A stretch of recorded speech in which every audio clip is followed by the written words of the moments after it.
Hey, I want to thank this brand for sending this for us to try. So this is for wood floor, laminate floor, when you have that gap. And so it comes with this piece.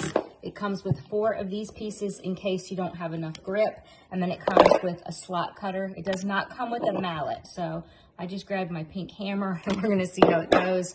It does have felt on each side, so that should handle that. But all you got to do is push this down, lock it into place. It's got that suction on it. And then when you hammer it, it should slide the wood over. So, okay, I don't really have a gap to use it on, but I want to show how easy it is to use.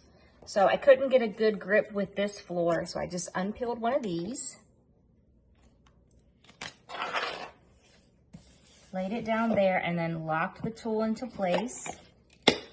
And then all you have to do is hammer it down. This is staying still, so it's just gonna slide this down. So just a great little do-it-yourself to have at home tool if you need it. And if you have any gaps like that, then this just works so easily, doesn't take up a lot of space, everything that you need.